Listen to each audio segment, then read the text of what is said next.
Buenos días para todos y para todas. Es un gusto darles la bienvenida a esta última sesión del año de la Cátedra Itinerante de Género, Política y Derecho, denominada Violencia de Género, un concepto en movimiento. Agradecemos su presencia y el compromiso pues por esta causa, toda su compañía a lo largo de este año y especialmente en esta sesión de la cátedra que conmemora el Día Internacional para la Eliminación de la Violencia contra la Mujer del pasado 25 de noviembre.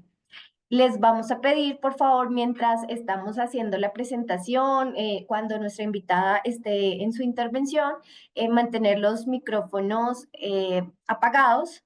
Igualmente, con el objetivo de garantizar que este sea y continúe siendo un ambiente respetuoso, inclusivo y académico, y que todos nuestros encuentros sincrónicos se mantengan pues bajo estos valores y objetivos. Entonces, la Escuela de Ciencias Jurídicas y Políticas ha establecido unas pautas pues de comportamiento en este marco que por supuesto nos van a ayudar a que la cátedra sea ese espacio respetuoso que queremos propiciar. Básicamente, este protocolo lo que busca es que se espera que todos los participantes siempre pues tengan un trato respetuoso en sus intervenciones, que escuchemos sin interrumpir, que por supuesto expresemos nuestras ideas, pero de la manera más cordial para evitar que se den ataques personales.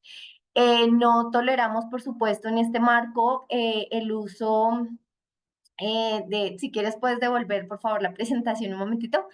No toleramos, por supuesto, en este espacio uso de ofensas, de palabras discriminatorias, peyorativas, específicamente relacionadas con temas de raza, género, orientación sexual, religión, edad, nacionalidad o cualquier otra característica. El lenguaje siempre tiene que ser acorde pues con este espacio. Las opiniones y los comentarios, por supuesto, siempre deben manejarse de manera constructiva. Nunca utilicemos faltas de respeto, es básicamente eso, estamos generando un espacio, garantizando un espacio de respeto e inclusión en este marco. Si quieres, puedes seguir, por favor.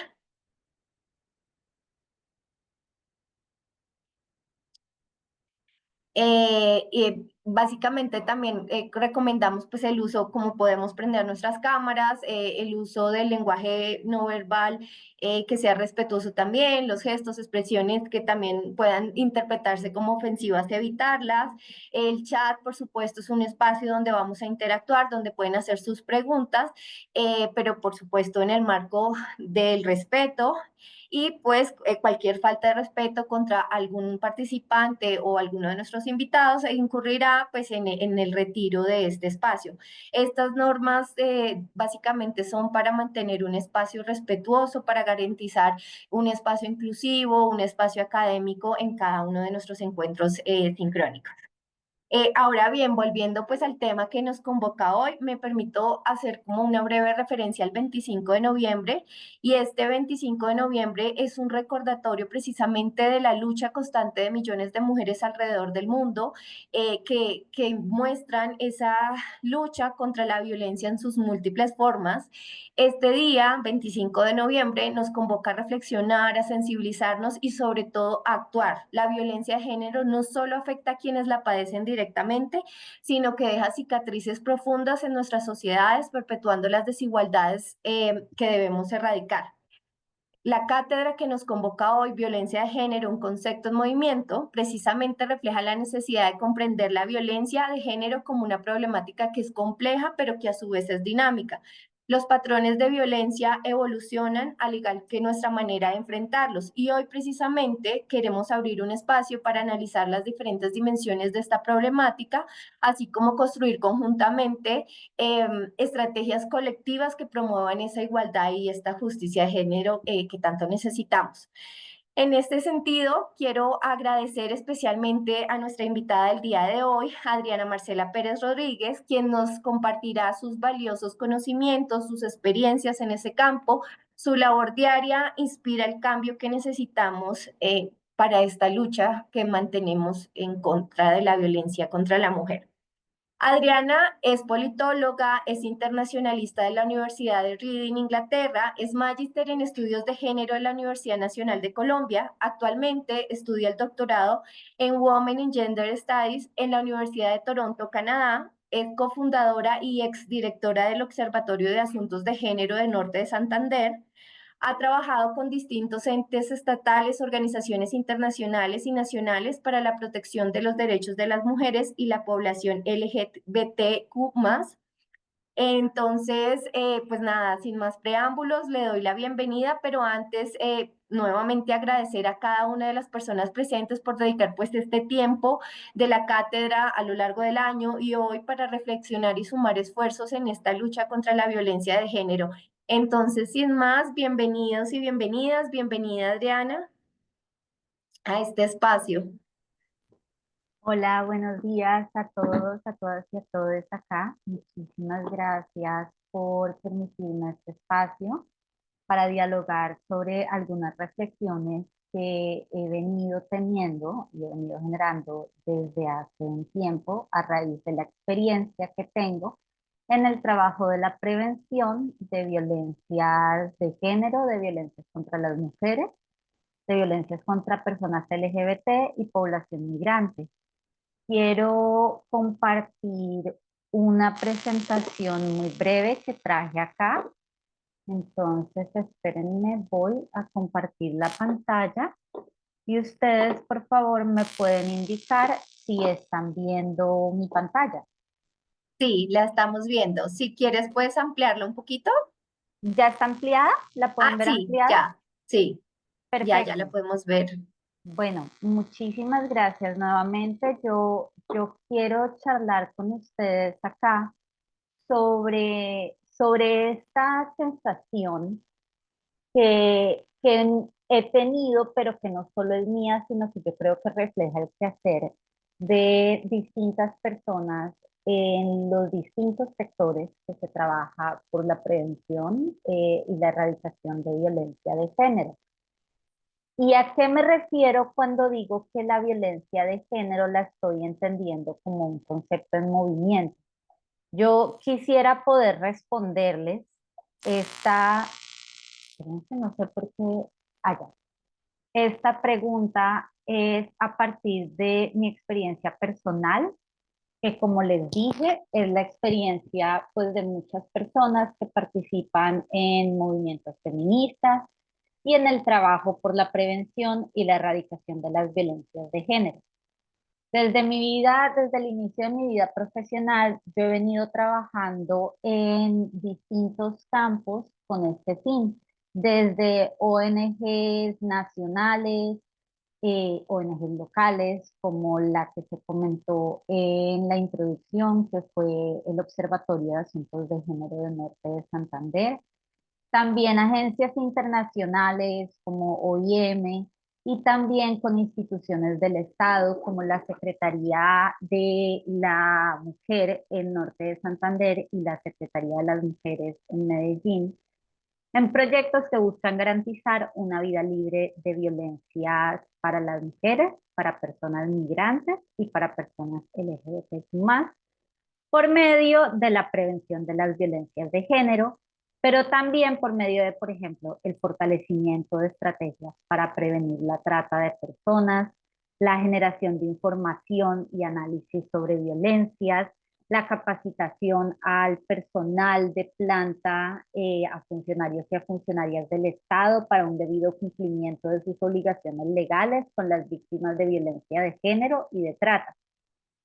Y en este trayecto de trabajo que he tenido y que tuve hasta 2022, que fue cuando me mudé de Cúcuta, yo soy cucuteña, y en el 2022 me mudé acá a Toronto para comenzar mis estudios de género en Women and Gender Studies, que sería como estudios de mujeres y género, mis estudios de doctorado, perdón.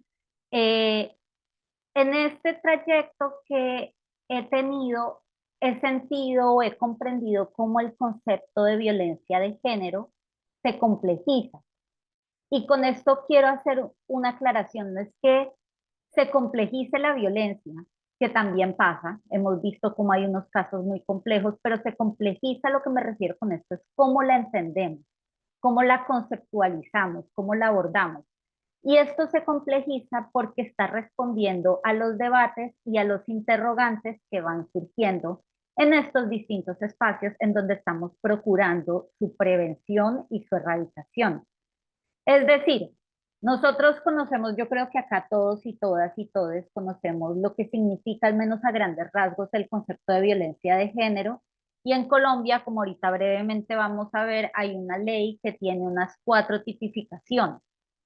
Sin embargo, muchas veces esto, este entendimiento que tenemos se queda corto para lograr comprender las realidades que estamos enfrentando, las realidades de violencia, su sistematicidad y su impunidad, así como las exigencias de justicia y de reparación que se presentan ante nosotras.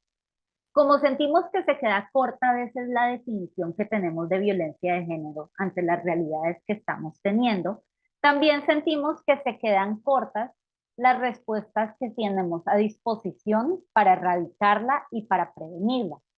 Esto se traducía para mí en muchos casos como sentirme atada de manos o atada de brazos.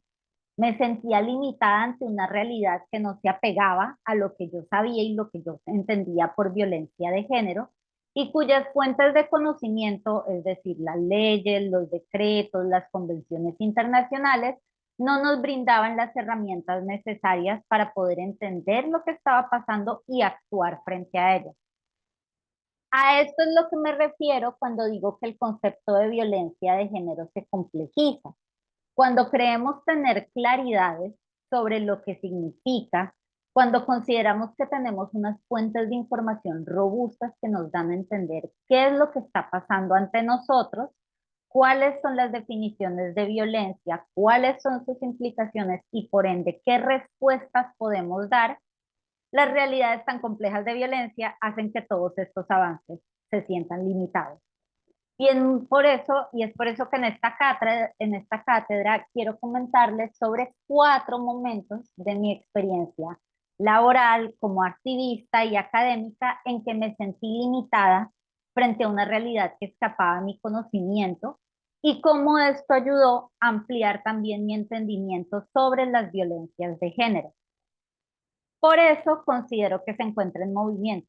Yo suelo estar como unos pasos atrás de lo que está pasando, tratando de comprender qué es esto de la violencia de género, qué pasa, por qué pasa, a quiénes puedo recurrir para informarme sobre ello.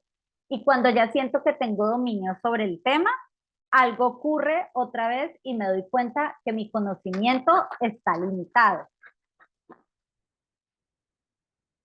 Quiero hacer algunas aclaraciones. En esta cátedra no quiero brindarles lo que sería como una taxonomía de violencia, es decir, esto es la violencia de género, estos son los tipos, estas son las normativas nacionales e internacionales, sino que más bien lo que estoy buscando es que nos preguntemos de dónde sabemos lo que sabemos sobre violencia de género.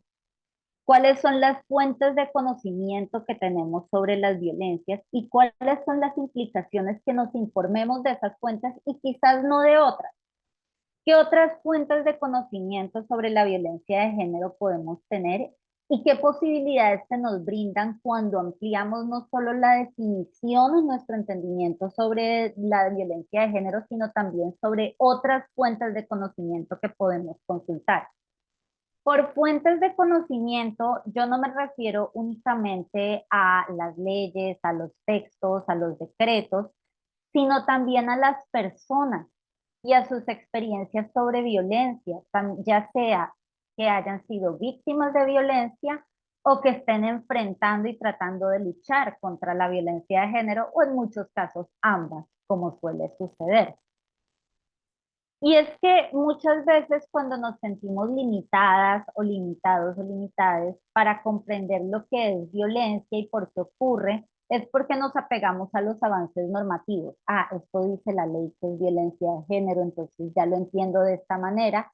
Y pasa que encontramos alguna persona eh, encontramos alguna persona que con sus reflexiones nos empieza a hacer pensar al menos dos veces como, oiga, yo no lo había visto de esta manera, yo no había tenido en cuenta esto, porque la ley a la que yo tanto recurro para definir qué es violencia de género no había tenido en cuenta estas realidades que me está informando acá esta persona. No quiero que tampoco se sientan impotentes ante el carácter inacabado de nuestro conocimiento sobre las violencias de género. No lo aborden necesariamente como algo negativo o como una derrota. Al contrario, esto yo creo que cuando nos damos cuenta de nuestra parcialidad ante una realidad que nos desborda, es cuando surgen las oportunidades de cambio. En estos momentos caemos en cuenta que hay otras posibilidades y que podemos hacer otras cosas y construir realidad y construir relaciones de otras maneras y construir otro tipo de acciones. Esto también resalta el carácter en movimiento del concepto, porque cuando nos sentimos detrás, tratando de comprender qué ocurre, qué es lo que está pasando, es cuando podemos también darnos cuenta de no tiene por qué ser así. Y también podemos responder de otras formas que no son necesariamente las que me indica la ley y la normativa. No tienen por qué ser así las cosas, ni la situación de violencia, ni las respuestas ante ellas. Podemos generar otro tipo de estrategia. No se preocupen, ya voy a aterrizar todo esto. Pero antes de seguir, quiero que se den cuenta de algo.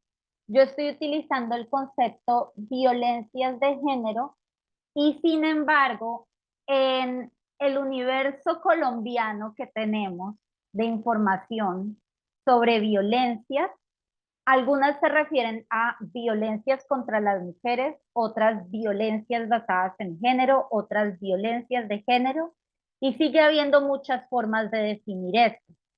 Esto es deliberado lo que estoy haciendo acá. Vean que, por ejemplo, estas tres imágenes que tenemos acá que hace parte de la normativa para comprender y erradicar la violencia de género en Colombia, que es la ley 1257 de 2008, que es también la CEDAW, que es la Convención sobre los Derechos de las Mujeres, y la Convención Belendo Pará. Estas convenciones no refieren al término violencia de género, sino violencia contra las mujeres. Pero a medida que han pasado los años y actualmente lo que podemos ver es que no, sí se utiliza el concepto violencia contra las mujeres, pero también podemos ver que el concepto violencia de género es como que el principal término que se utiliza. ¿Por qué está pasando esto y por qué yo estoy utilizando el concepto violencias de género? En, espérenme, qué pena. El concepto violencias de género para mí me permite tener en cuenta que estas violencias están ocurriendo principalmente contra las mujeres, pero también me permite entender que la fuente o el origen de estas violencias son las relaciones de género. Las relaciones de género que determinan qué es lo que significa empezando, qué significa ser mujer, cuáles son sus expectativas, qué espacios debe ocupar, a qué trabajo se debe dedicar, cómo debe usar su cuerpo, para qué lo debe usar, cómo no lo debe usar. Entonces, por eso es que yo estoy acá hablando de violencias de género, refiriendo que la mayoría de víctimas efectivamente son las mujeres, pero que para comprender eso, yo necesito referirme a las relaciones de género. Muchas personas lo utilizan de esa manera. Hay otras personas que consideran que violencias de género lo que les permite entender es que las víctimas son mujeres, pero también personas LGBT, que yo también lo veo de esa manera, pero lo ven más como en calidad aditiva, así violencias de género, porque son mujeres, pero también población LGBT. Hay otras personas que hablan es de violencias machistas o violencias patriarcales porque dicen, bueno, pero es que estas relaciones de género que usted está analizando como el origen de la violencia tienen un origen en una estructura patriarcal de la sociedad donde la posición del hombre, un hombre heterosexual y un hombre cisgénero, es la posición de autoridad. Hay otras personas que también hablan de violencia feminicida porque dicen, sí, violencia de género es importante, pero tenemos que comprender que el propósito de estas violencias de género es en últimas eliminar y aniquilar a las mujeres o mantenerlas en un constante estado de miedo de poder ser asesinadas. Entonces, a lo que quiero decir con todo esto es que detrás del término que utilicemos, ya sea violencia contra las mujeres, ya sea violencia de género, ya sea violencia feminicida, violencia patriarcal o machista, hay una razón de ser. No se usa solo porque sí, sino porque nos está diciendo algo, ya sea de las relaciones que producen esas violencias y de cómo las entendemos. Por eso ahorita en Colombia estamos viendo que principalmente se utiliza el concepto violencia de género o violencia basada en género, más allá de solo violencia contra la mujer o como se utilizaba mucho hasta yo creo que hace unos años, pues que ya lo veo pero no lo veo tanto y es la violencia intrafamiliar o en pareja. Es como, bueno, sí, hay violencia intrafamiliar y en pareja y efectivamente, como dijo la ONU, a raíz de este 25 de noviembre, las familias son los entornos más peligrosos para las mujeres, pero esto pasa en todos los espacios de la sociedad y no únicamente en las familias. Esa era la primera aclaración esa es una de las aclaraciones, perdón, que quería hacerles y era como detrás de los conceptos que utilicen o de los nombres que les den, también hay una razón de ser. Y en este caso, pues van a escuchar que yo hablo en términos de violencia de género, porque para mí lo que es importante es lograr entender cómo las relaciones de género que definen cuáles son los espacios, cuáles son las expectativas, incluso los mismos significados de qué significa ser mujer, quién no es mujer, cuáles son las sanciones para eso, pues son las que determinan estas violencias que ocurren. Voy ya. Entonces, la primera reflexión que yo les quería comentar cuando me sentí como corta y sentí que algo estaba pasando y se estaba ampliando mi conocimiento de violencias de género,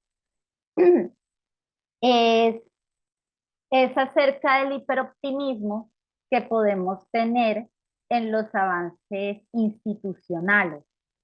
¿A qué me refiero con esto?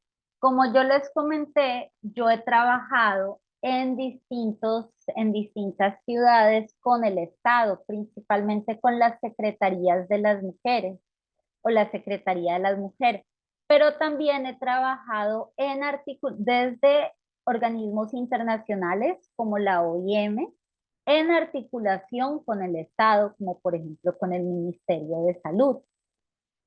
Y en este trabajo con el Estado era muy común que muchas de las personas que estábamos ahí sintiéramos un optimismo muy fuerte hacia los avances normativos e institucionales que se estaban dando. Es decir, veíamos que se estaban generando mayores decretos, más y mayores decretos para lograr entender y erradicar la violencia contra las mujeres. Veíamos que se estaban generando rutas de atención, que estas rutas se estaban aterrizando a los territorios, que se estaban transversalizando además en los distintos sectores del Estado para lograr una identificación pronta, una identificación pronta de víctimas, su atención debida, pero también los distintos mecanismos para prevenir la ocurrencia de violencia. Y esto muchas de las personas que estábamos ahí nos daba, nos daba una gran ilusión, como finalmente el Estado se está tomando en serio esto. Y entonces, si se lo está tomando en serio y si estamos viendo todos estos avances institucionales que no son menor cosa, porque cuando uno compara con la experiencia de otros países en temas de reformas legales y políticas para hacer frente a la violencia de género, Colombia tiene un avance muy grande. Nosotras sentíamos que con todos estos trabajos por fin se estaba cumpliendo una promesa a las mujeres y a las personas LGBT. Finalmente, lo que sentíamos es, si se pone, si se acciona finalmente y se aterrizan todos estos decretos, todas estas rutas, todas estas leyes, si logramos que todo esto se accione y se trabaje, vamos a lograr superar estas situaciones de violencia. Por eso lo llamo acá como una promesa de supervivencia, como por fin si transversalizamos más, si trabajamos más, si aterrizamos más, si se genera otro comité, vamos a lograr sobrevivir y anteponernos ante estas violencias. Y veíamos, todas teníamos este gran optimismo en que decíamos como ya, no solo se está tomando en serio, sino que si el Estado efectivamente, que es el ente organizador de nuestra sociedad, se lo está tomando en serio, ahora sí va a cambiar. Ahora sí finalmente vamos a lograr anteponernos a esto. Ese optimismo, y yo creo que muchas personas acá lo verán reflejado, se contrastaba con una sensación de frustración constante, porque decíamos, pero ¿cómo así? Estamos haciendo todo esto y no logramos cambiar esta situación. Entonces veíamos por un lado un avance a nivel político, a nivel legislativo, un avance a nivel institucional que no se estaba viendo reflejado en un cambio lastimosamente de la vida, de las situaciones que amenazan la vida de las mujeres y la vida de personas LGBT, y que en muchos casos tampoco se veía reflejado en el mismo entusiasmo, en el entusiasmo y en el compromiso más que el entusiasmo de funcionarios y funcionarias del Estado. Entonces decíamos, tenemos todo esto, pero no logramos que esto se convierta efectivamente en esa promesa de una vida libre de violencia. Y esa frustración que compartíamos al final mucho y que en muchos casos nos dejaba afectados emocional y mentalmente porque le invertimos muchísimo trabajo a eso y no veíamos que estábamos consiguiendo al menos un mínimo de cambio, llevó a que me empezara a hacer una serie de preguntas y de reflexiones. ¿Realmente será que yo pensaba, realmente será que quizás las instituciones y el Estado es el lugar en el que debo estar para lograr trabajar en la erradicación y la prevención de violencia de género? Y con todo esto que le hemos invertido, no hemos visto un cambio. ¿Será que le estoy invirtiendo mi energía y mi tiempo a un escenario donde incluso esta lucha puede verse de manera secundaria? Es decir, en muchos casos, como yo principalmente me encontraba en las secretarías de género, pues las secretarías de género tienen un trabajo muy importante, pero los temas de género en muchas alcaldías o gobernaciones son vistos como un tema secundario. Primero vamos a hablar sobre seguridad, sobre desarrollo económico y después se tocará si algo el tema de género, sabiendo que esto pues es algo muy grande y muy complejo. Entonces yo sentía que incluso lo que estábamos haciendo desde las mismas instituciones estatales a veces se abordaba como algo secundario y sentía, ¿será que le estoy invirtiendo? ¿Será que debo estar acá invirtiéndole todo mi tiempo y todo mi esfuerzo a un escenario donde mi lucha y donde esta lucha se considera secundaria? ¿Qué otra cosa podría estar haciendo, podríamos estar haciendo si no estuviéramos trabajando acá con estos comités estatales? ¿Con quién más o de qué otra forma podría estar trabajándolo? Y con esto no estoy diciendo que el trabajo institucional sea algo necesariamente negativo. Al contrario, yo admiro profundamente a las compañeras que están en estos momentos dentro del Estado buscando transformar las instituciones desde adentro, que no solo afuera en la sociedad se deje de asesinar y de violentar a las mujeres y a las personas LGBT, sino que también esas mismas actitudes cambian al interior del Estado.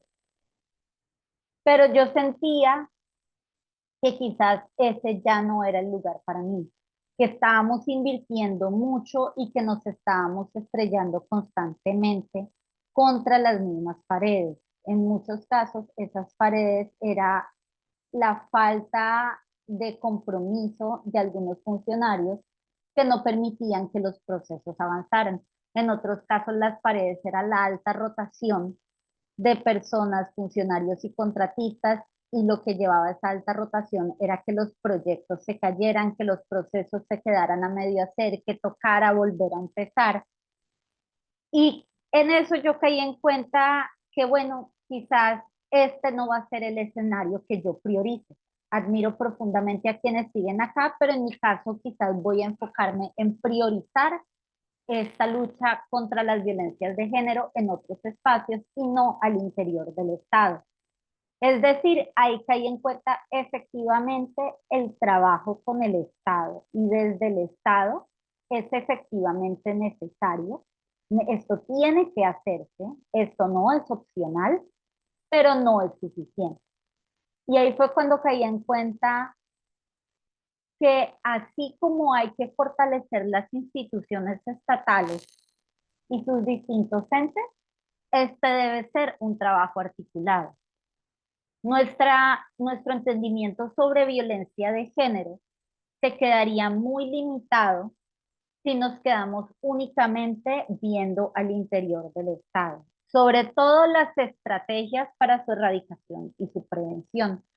Y ahí fue cuando dije como, bueno, quizás seguiré trabajando de manera articulada porque ese fue un darme cuenta de la necesidad del trabajo coordinado, pero no va a ser, para mi caso, desde el Estado, no es suficiente. Otra de, otra de las lecciones que quería traerles de cuando sentí moverse este concepto de violencia de género fue cuando me encontraba trabajando al interior de una universidad, pero también cuando me encontraba trabajando en distintas organizaciones sociales y ONGs, sobre todo desde el campo del activismo. Y es Y esta lección va muy de la mano de aprendamos a reconocer las miradas de reojo y los silencios, porque quizás eso nos está transmitiendo algo. Quiero comentarles una experiencia. Cuando estaba trabajando como catedrática en una universidad, en una reunión a la que nos llamaron a los distintos profesores y profesoras, se comentó algo que es en donde se decía como por favor no se involucren sentimentalmente con las estudiantes. Y a eso le siguieron, cuando se mencionó eso, se hicieron varias miradas de reojo entre los distintos profesores de ahí y hubo unas risitas. Y eso a mí me informó, me generó mucho choque, pero es algo que me ha venido acompañando porque fue algo muy informativo. A veces estas miradas de reojo y a veces estos silencios están ocultando algo. Es decir, no vamos a caer en cuenta de las realidades de violencia que están ocurriendo si solo nos fiamos de la palabra, porque en muchos casos esto es algo que se busca ocultar, pero siempre se va a escapar y vamos a encontrar alguna manera de darnos cuenta de lo que está sucediendo, en este caso con esas miradas de reojo.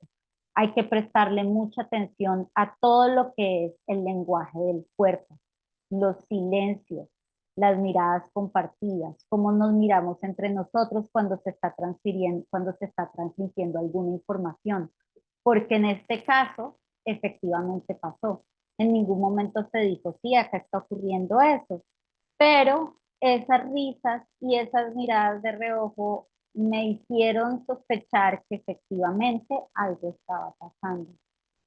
Entonces, ese lenguaje del cuerpo que se sobrepone a la palabra, ese silencio, en muchos casos nos va a lograr informar que tenemos que prestarle atención a algunos escenarios donde la violencia se está silenciando. El silencio en muchos casos puede ser productivo porque oculta lo que está ocurriendo y hay que saber es identificar eso. La palabra no va a ser siempre el lugar, el mecanismo por el cual se informa que está ocurriendo esta violencia.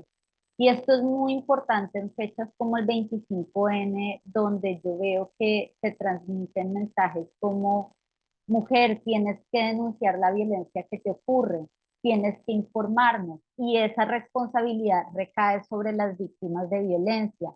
Eso no se va a lograr siempre.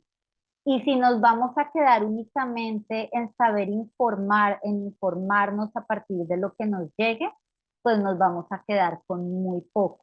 No vamos a lograr dar cuenta de la complejidad de las violencias de género en nuestras sociedades. Entonces hay que saber mirar a otros lados, o hay más bien hay que saber mirar a otras formas, mirar de otras formas, fijarnos en los silencios, fijarnos en qué se está tratando de ocultar. Estas miradas de reojo y estos silencios volvieron a surgir de otra manera. Y era cuando estaba trabajando en el activismo. Y esta fue bastante, esto me sacudió bastante, porque cuando estaba trabajando con distintas organizaciones sociales, era muy común que para estas fechas del 25N, del 8M, se buscara no solo generar acciones, sino que también estas acciones de protesta fueran articuladas con otras organizaciones. Es decir, no solo vamos a levantar nuestra voz contra lo que está pasando, sino aliémonos entre distintas organizaciones y hagamos algo de carácter conjunto para tener un mayor impacto. Sin embargo, cuando empezábamos a identificar las distintas organizaciones con las que podríamos aliarnos para trabajar, muchas veces ocurría que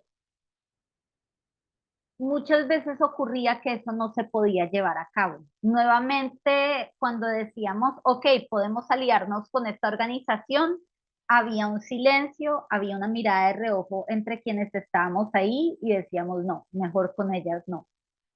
¿Por qué? Y esto pasó mucho cuando trabajé con una organización para el reconocimiento de los derechos de las personas trans, porque dentro de esas organizaciones también se llevaban a cabo violencias contra mujeres transgénero. Entonces acá veíamos cómo, ok, están pasando estas violencias que no solo afectan a las mujeres en su día a día, sino dentro de las mismas organizaciones no se están reconociendo las violencias contra algunas mujeres. Es más, se les está negando incluso su propia identidad como mujeres, y a partir de ahí se está negando toda una realidad de violencia, de discriminación que está ocurriendo. Entonces nuevamente volvían a salir estos silencios: sí, hagamos algo, pero no, no con ellas, porque es que ellas nos violentan a nosotros, ellas no reconocen los derechos que tenemos, ellas no reconocen las realidades de violencia que vuelven a surgir, que surgen contra nosotras. Y entonces esto me hacía pensar mucho en los eslóganes que muchas veces sacamos en las marchas cuando decimos: el Estado no nos cuidan nuestras amigas. ¿Realmente nos cuidamos entre todas nosotras? ¿Realmente ese nosotras nos cobija a todas las que estamos acá marchando pidiendo una erradicación de las violencias de género y de las violencias contra las mujeres? O en algunos casos nosotras también desde nuestras organizaciones estamos silenciando a mujeres que están viviendo casos de violencia. Y ahí fue cuando caí en cuenta que el concepto de violencia de género es un concepto en conflicto. ¿A qué me refiero con eso? Es un concepto en conflicto porque en muchas ocasiones no se reconocen a las víctimas de violencia y toca luchar por ese reconocimiento. Se puede reconocer que una situación de violencia de género está ocurriendo, pero no se reconoce que quizás ciertas mujeres sean víctimas de ello. En este caso, con las mujeres trans, no se estaba reconociendo que las mujeres trans también son víctimas de violencia de género. Y entonces era todo el tiempo la puja por decir: acá también está pasando eso. Es conflictivo porque estamos tratando todo el tiempo de reconocer ese universo de víctimas, de ampliarlo. Y eso muchas veces resulta en rivalidades o en conflictos entre organizaciones. Este fue otro momento donde me di cuenta que este concepto estaba en constante movimiento. Acá ya no era solo que lo que estábamos haciendo al interior del Estado era necesario, pero no era suficiente, sino que en otros espacios, por ejemplo, en el espacio académico, podían estar ocurriendo una serie de violencias que no se estaban mencionando, que se estaban escondiendo, o entre las organizaciones sociales que están llevando a cabo un activismo por la erradicación de violencias de género, no se estaban reconociendo a todas las víctimas como tal, y en algunos casos se les estaba negando el derecho a reconocerse como víctimas, y eso estaba afectando el mismo activismo social que se podía hacer.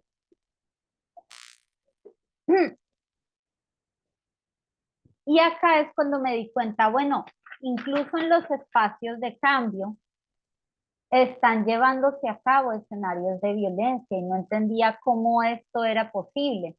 Por ejemplo, cuando estuve trabajando en Cúcuta, como en ese momento directora del Observatorio de Asuntos de Género del Norte de Santander, en las marchas del Estallido Nacional del 2021, en estas marchas se llevó a cabo un hostigamiento por algunas personas, por algunos hombres, especialmente contra mujeres cisgénero y transgénero. Ese hostigamiento llegó hasta el punto de que grupos de mujeres, especialmente de mujeres transgénero, hayan decidido no seguir marchando, porque consideraban que si bien estamos afines a lo que se está exigiendo y también nosotras lo estamos exigiendo, estos espacios que se supone que son espacios de cambio, no son espacios seguros contra nosotras y preferimos abstenernos. Esto también pasa mucho en las marchas feministas, por ejemplo, del 8M o del 25N, donde a nivel, y esto no es solo nacional, sino a nivel de Latinoamérica, se empiezan a generar una serie de conflictos en donde se les exigen a las mujeres transgénero, por favor, no participar o participar en la parte final de la marcha. Es decir, acá lo que estamos viendo es que incluso dentro de esos mismos espacios de cambio están ocurriendo unos escenarios de violencia que no se están reconociendo como tal y que en últimas pueden afectar las distintas estrategias de transformación que queramos. Esto para mí fue muy importante reconocerlo porque no siempre partimos desde el activismo social, desde un lugar de la inocencia. No somos inocentes ante estas realidades de discriminación que están ocurriendo en la sociedad. En muchos casos podemos llegar a reiterar ese tipo de violencia. Y esto es muy importante porque es una parte de reconocer la responsabilidad que tenemos como actoras de cambio. Si sabemos que podemos reproducir ese tipo de violencias contra las mujeres, entonces tenemos que empezar no solo a reconocernos, sino también a juntarnos entre nosotras. Tenemos que empezar a escuchar a las otras, tenemos que empezar a hacernos responsables.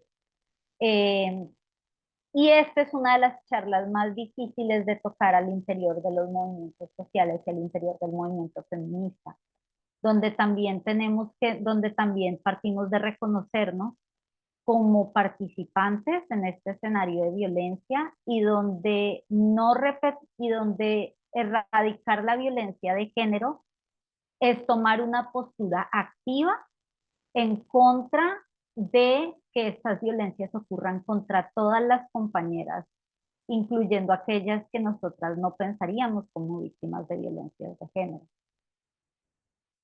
Y es por eso que esta reflexión sobre cuando me sentía tan limitada para entender la violencia y lo que estaba ocurriendo, me llevó a darme cuenta que efectivamente para erradicar la violencia teníamos que juntarnos.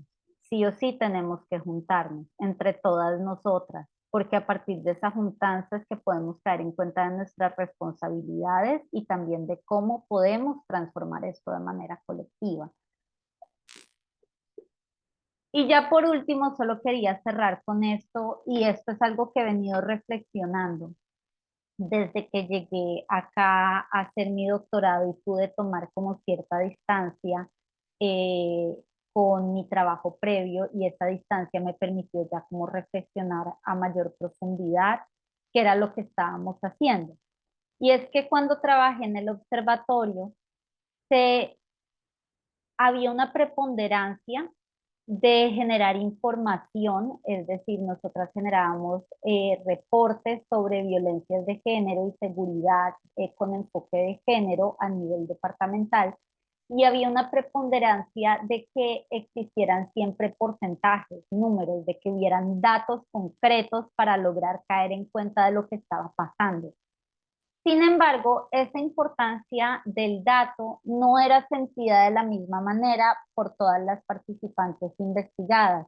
Nosotras, para lograr darnos cuenta de lo que estaba ocurriendo y generar estos porcentajes, nos articulábamos con distintas organizaciones de la sociedad civil y distintas lideresas sociales, y llevábamos a cabo encuestas con mujeres de las comunidades para lograr identificar quiénes habían sido víctimas de violencias de género y cómo había sido su atención, o si hubo alguna atención por clase por parte del Estado. Pero esto no era sentido de todas las formas por muchas mujeres, o no por muchas, por varias mujeres. En algunos casos se preferiera que se relatara, se dijera qué era lo que estaba pasando en sus términos y no por medio de una cifra. Esto para mí se volvió evidente una noche del 2021, cuando el observatorio visitó a miembros de la Asociación de Mujeres Trans Trabajadoras Sexuales en el Centro, Zapatilla Dorada, con una organización internacional dedicada a proporcionar ayuda humanitaria. A ellas se les hizo saber con antelación que nosotras íbamos allá a visitarlas de manera articulada con esta otra organización para tener su información, tomar sus datos sobre las situaciones de violencia, y por medio de esta otra organización con la que íbamos, lograr brindarles un acompañamiento de manera legal. Sin embargo, una vez que estaba ahí, sus respuestas se centraron sobre violencia de género y seguridad, se centraron era en la falta de servicios de salud integral y de vivienda digna. Yo en ese momento me sentía desconcertada porque sentí que no había sido clara, pero incluso después de volverles a explicar lo que estábamos haciendo, queremos venir acá para saber cuáles son sus situaciones de seguridad, de inseguridad y de violencia. Nosotras estamos documentando, y esta otra organización va a estar llevando a cabo un acompañamiento legal. Ellas siguieron insistiendo en la realidad de la falta de acceso a salud integral y a vivienda. Estas situaciones ocurrieron en otros escenarios, por ejemplo, con mujeres cisgénero en comunidades empobrecidas, cuando orientaron las conversaciones sobre seguridad y género y violencia y género a las repercusiones en salud que tenían al ser las principales cuidadoras de su familia, la necesidad de oportunidades laborales y la importancia de espacios públicos inclusivos.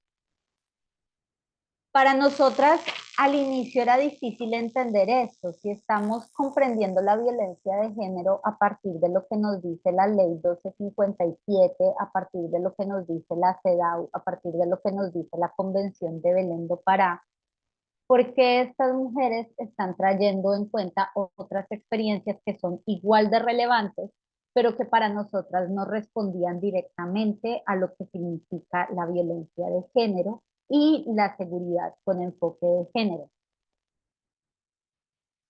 Estas participantes, sin embargo, seguían insistiendo a que estas vivencias que ellas estaban informando no se tomaran en cuenta.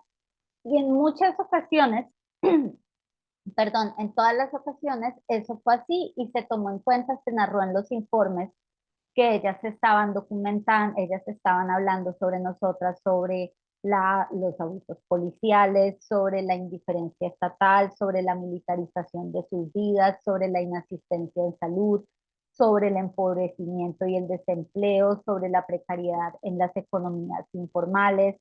Los informes lo mencionaban junto con los análisis en seguridad, se mencionaba como parte del continuo de violencia de género y en todos los casos se mencionaba esto en las recomendaciones para que los entes estatales y las organizaciones de ayuda humanitaria los tuvieran en cuenta en sus proyectos.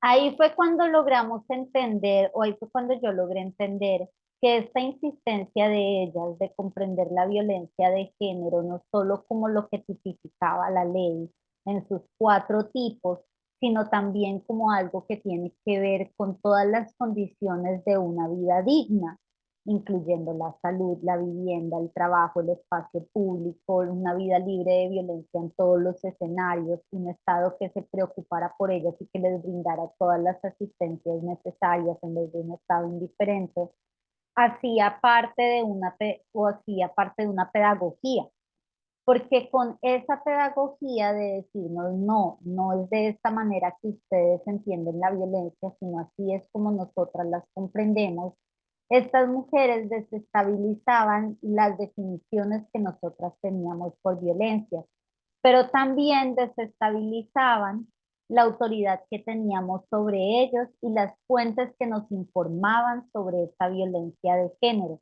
Ningún porcentaje o tipificación numérica o clasificación legal que teníamos reflejaba y abarcaba la complejidad de sus mensajes.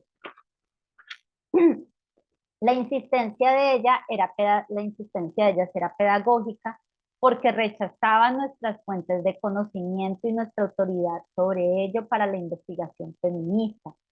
Al ver, por ejemplo, en muchos casos, cuando nos reuníamos con las mujeres en sus distintas agrupaciones, al ver las mujeres de estas organizaciones a sus voceras insistir sobre que se tuvieran en cuenta sus realidades de empobrecimiento, las otras mujeres de las organizaciones estaban aprendiendo a negociar alianzas en sus propios términos.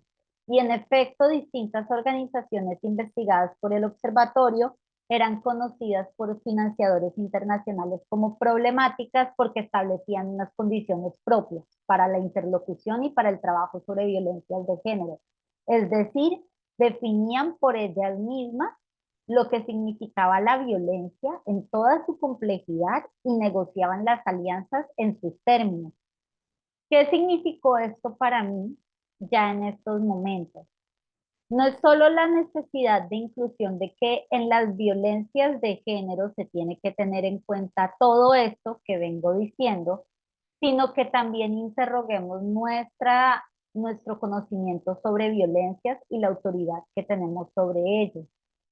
Y que esta interrogación sobre la legitimidad de nuestro conocimiento y nuestra autoridad, donde nos damos cuenta de lo limitado que tenemos en cuenta, donde nos damos en cuenta lo limitado que es nuestro conocimiento, nos posibilita hacer trabajo de otras maneras, nos posibilita entender un universo mucho más complejo. Como pueden ver, en esta limitación, al darme cuenta de mi limitación al interior del Estado para abordar la violencia de género, lo que hizo es que esto me abriera las puertas a darme cuenta de otros escenarios donde también se podía hacer activismo y trabajo. Al darme cuenta en estos escenarios de trabajo sobre las violencias que ocurrían pero que se silenciaban, o sobre la dificultad de trabajo colectivo, porque en algunas organizaciones también se legitimaban las violencias de género contra ciertas mujeres como contra las mujeres trans. Me di cuenta que incluso en los mismos espacios donde se está buscando un cambio, se repiten estas violencias o se niega su existencia. Y eso, darme cuenta de eso, me permitió entender que no partimos de ningún lugar de la inocencia, todas estamos involucradas, tanto en las posibilidades de cambiarlos como en los escenarios de cambio, como también estamos involucradas y tenemos que responsabilizarnos por las violencias que podemos reproducir o que podemos silenciar. Y eso me lleva a entender que efectivamente solo podemos salir de estas si nos sentamos y si trabajamos con la mayor diversidad de poblaciones y de grupos sociales.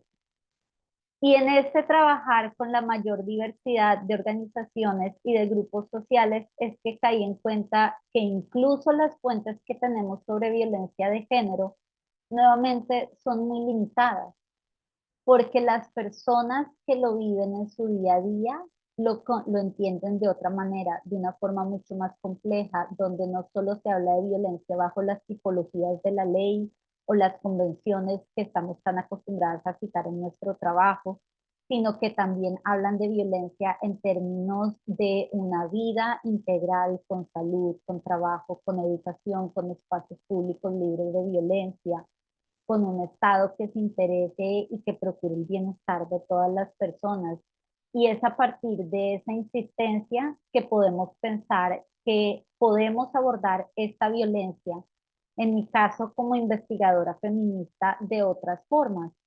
Y que si algo tener un conocimiento parcial o limitado puede ser muy productivo porque nos abre un camino a trabajar y a informarnos con otros y de otras y desde sus experiencias y sus realidades.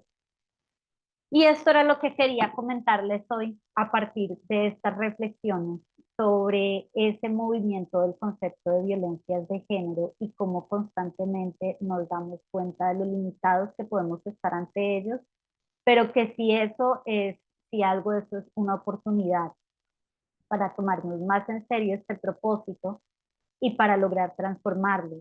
Y la manera en que diría yo que esto puede llevarse a cabo es a través de seguir forjando alianzas con responsabilidad y con compromisos con los distintos sectores sociales y grupos sociales. Y eso era lo que quería comentarles. Muchas gracias. Muchas gracias a ti, Adriana, por esta intervención tan interesante. Estoy segura que esta participación, que las ideas que nos has brindado el día de hoy, pues nos enriquecen en este conocimiento relacionado con el género, con la violencia, en esta misma lucha que estamos tratando de llevar desde este espacio de la academia. De verdad que ha sido un privilegio contar pues con tu participación en este espacio. Lo agradecemos mucho. En este momento queremos abrir un espacio de preguntas del público, por supuesto, y tenemos unas que hemos generado desde la cátedra de género. Entonces, si quieren, para iniciar, voy a hacer la pregunta que tenemos desde la cátedra de género. Y nos pueden ir dejando sus consultas a través del chat o levantar la mano para tener una interacción pues más activa. Recordarles que nosotros certificamos la participación de la cátedra de género, pero para eso requerimos que diligencien su asistencia. Entonces, bueno, nuestra primera pregunta es, ¿qué estrategias podemos implementar precisamente desde un escenario como este, como desde la educación, o desde los mismos espacios comunitarios, precisamente para prevenir la violencia de género en las nuevas generaciones? Y vamos, pueden ir dejando sus mensajes, por favor, en el chat. Yo creo, la pregunta por estrategias siempre es compleja porque hay unas que se pueden hacer de inmediato y hay otras que son más bien estrategias como para orientar lo que se puede hacer y el trabajo. ¿Qué estrategias se pueden generar?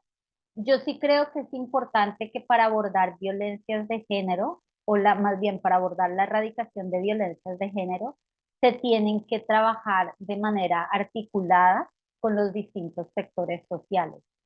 Y eso sí es algo que aprendí cuando estaba en este proceso de tránsito entre trabajar al interior del Estado con distintos despachos y secretarías, a trabajar en la academia o a trabajar con organizaciones sociales. Y es todo el esfuerzo que hagamos al interior de nuestra institución o de nuestra organización se va a quedar corto si esto no se empieza a articular con los esfuerzos que están haciendo otras instituciones y otras organizaciones.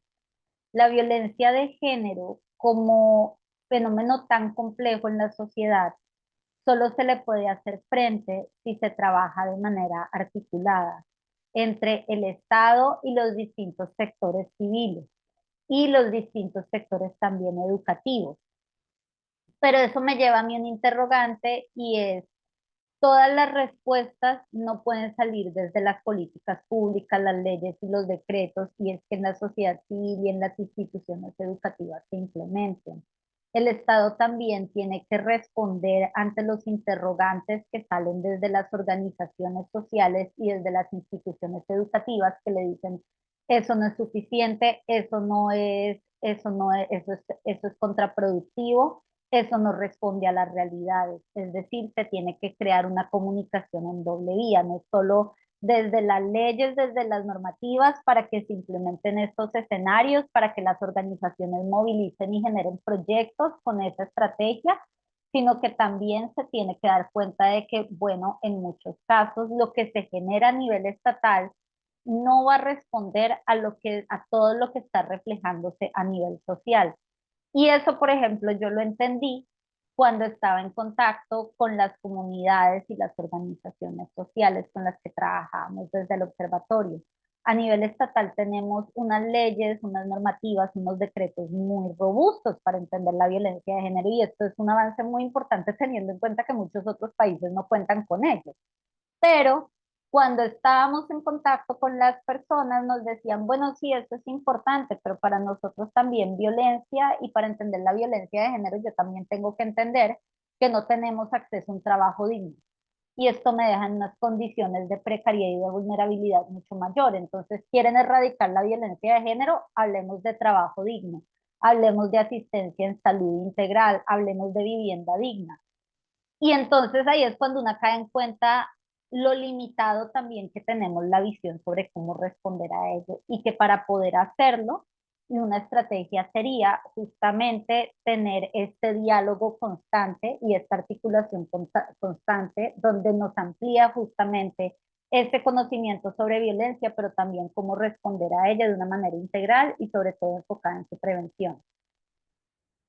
Muchas gracias. Me voy a permitir leer unos mensajitos rápidos en el chat y le damos la mano, perdón, le damos la palabra a Román y a John que subieron Ujú. la mano. Eloy nos dice, según el Instituto Nacional de Salud, cada 4,5 minutos una mujer en Colombia es víctima de violencia basada en género. Ejemplo, en horas de la mañana en el municipio de Soledad Atlántico atentaron contra la vida de una profesora en la entrada de la institución educativa. Triste realidad.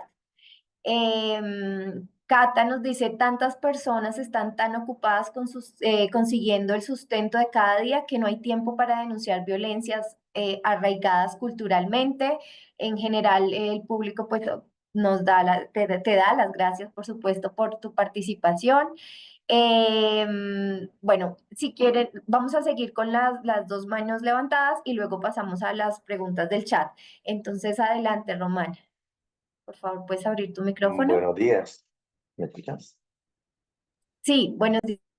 Bueno, perfectísimo. Bueno, estoy escuchando a Adriana Pérez. Primero agradecerle a Adriana por la intervención. Y mientras hablabas, pues todo el tiempo tuve en mi cabeza una pregunta se me hizo por parte de un estudiante.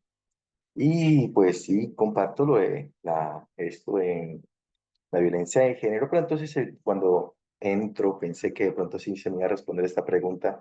Me dice el estudiante, bueno, pero ¿qué es violencia de género? Y en el transcurso de lo que has hablado nos has dicho que prácticamente no se le puede dar una respuesta concisa a qué viene siendo eso. Y entonces, pues yo le digo a él, perdón, tú dijiste que violencia de género para ti, cito, para ti, es contra la mujer, es violencia contra la mujer. Entonces, la pregunta después es, bueno, si no así, si es tan ambiguo este significado de violencia de género y que se le está buscando el significado de violencia de género, entonces ¿será que no existe eso? ¿No existe violencia de género? Porque si no se le puede dar un significado, ¿será que no existe eso? Me dejó con esa duda el estudiante, ¿no? Y digo, ¿será que no existe eso? ¿Será que de pronto estamos colocando violencia de género porque es más atractivo, porque crea dos bandos, hombres, mujeres, crean los víctimas, los victimarios? ¿No será que de pronto es eso? De que no existe y que sí existe, como citaban, como leyeron ahorita acá, que una profesora fue atacada, sí existen casos donde haya, pues obvio, son lastimados hombres al igual que mujeres, pero no es violencia de género. Eso es otra cosa, como por ejemplo el muchacho que quiso de pronto, yo divagando, el estudiante que se vengó de la profesora porque de pronto ella lo trató mal o lo calificó mal o hizo su trabajo. No es violencia de género.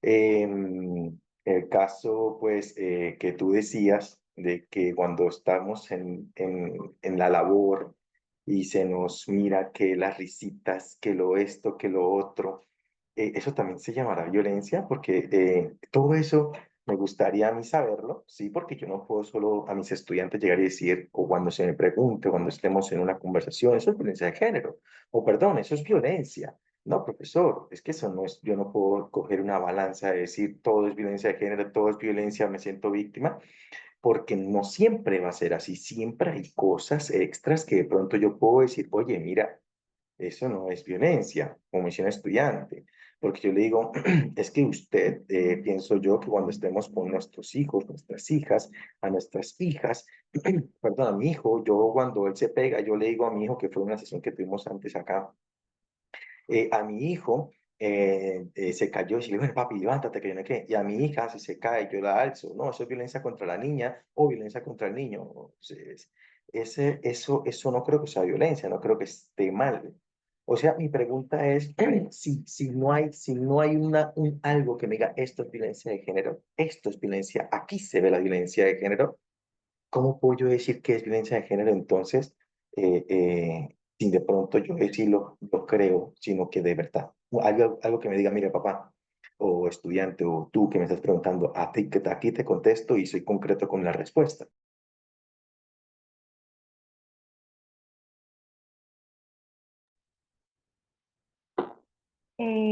Stephanie, ¿cómo quieres que prosigamos? ¿Quieres que hagamos una ronda de preguntas y respondo o quieres que responda por preguntas?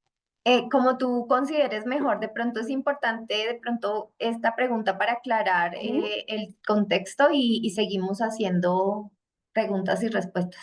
Perfecto. Vale. Bueno, Román, muchísimas gracias por tu pregunta. Yo creo que acá hay dos cosas, salen dos puntos importantes en tu intervención. Por una parte, no es que no haya una definición, sí la hay, y efectivamente la violencia de género es la violencia que ocurre en razón del género de la persona, es decir, que es motivada por ese género, por prejuicios, por discriminación contra ese género. Y es una violencia que ocurre también en un contexto de relaciones de género, donde las mujeres tienen una relación desigual y discriminada frente a los hombres.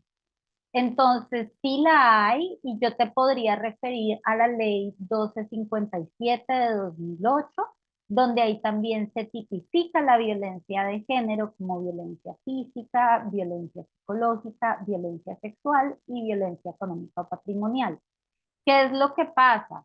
Que este concepto cada vez se ha ido complejizando más, porque partimos primero de entender la violencia como violencia contra las mujeres, pero cuando caemos en cuenta que no es solo contra las mujeres, sino que es en razón del género, es decir, porque a las mujeres se les asigna una posición inferior en la sociedad, donde son discriminadas, donde son desiguales, donde lo femenino está además visto con desdén, donde lo femenino está subordinado a lo masculino. Entonces ahí caemos en cuenta, bueno, esto ya no es solo porque son mujeres, sino es a raíz de una relación de género que es desigual. Y además de eso, también podemos entender que hay distintos tipos de violencia, no solo esto de violencia de género en abstracto, sino que esas se materializan en distintos tipos, como la física, la psicológica. Lo que quería decir con esto es no que no haya un concepto, si los hay, y eso nos los ha permitido la normativa que tenemos a nivel nacional e internacional. Han salido también distintos informes sobre ellos, sino lo que quería mostrar es cómo este concepto siempre está en movimiento, siempre nos vemos limitados ante la definición, porque cuando encaramos la vida, cuando encaramos las experiencias de otras personas, nos damos cuenta como, uy, esto que me informó la ley, sí se ajusta, pero no del todo, necesitamos comprenderlo más. Eso es muy distinto a que no haya definición. Sí las hay, pero precisamente las definiciones siempre se ven limitadas y se ven limitadas por las experiencias por las experiencias sociales. Entonces, sí, eso sí, sí te podría decir que no, sí hay conceptos y yo creo que te puedes referir a las distintas normativas colombianas y también internacionales que ha ratificado el país, como la CEDAW o como la de Belén do Pará, para que puedas tener entonces claridad de cuáles son los distintos tipos de violencia. La violencia física son todas las afectaciones a la integridad física de las personas, en este caso de las mujeres. La violencia psicológica es la afectación a la integridad psicológica y el bienestar psicológico de la persona. Por ejemplo, las manipulaciones, los gritos, los insultos. La violencia sexual son todas las violencias contra la integridad sexual de las personas, desde el acoso, el manoseo, forzarlas a estar en relaciones de manera coercionada, donde no se quiere, hasta la que conocemos como violación. Además de eso, está la violencia económica o patrimonial. Y en esta violencia económica o patrimonial se ejerce un poder sobre los bienes o el patrimonio de la persona. Incluso eso no significa solo una propiedad, también los documentos de identificación, los documentos de salud, todo este patrimonio de la persona, todos sus bienes, ahí es donde se ejerce el control y por medio de eso se puede entender que es una violencia patrimonial. También está el feminicidio, que es de la ley Rosa Elvira Celi del 2016, donde se establece que el feminicidio es uno, el asesinato de una mujer cisgénero transgénero en razón de serlo porque era mujer, pero además de esto, y esto es importante para entender el feminicidio también indica que es una violencia que ocurrió porque el Estado no la previno, no la predijo. Entonces, este es un feminicidio que se da no solo donde se asesinan a las mujeres por serlo, sino porque además el Estado no tomó las debidas medidas para prevenirlo y por ende es también responsable de ese asesinato.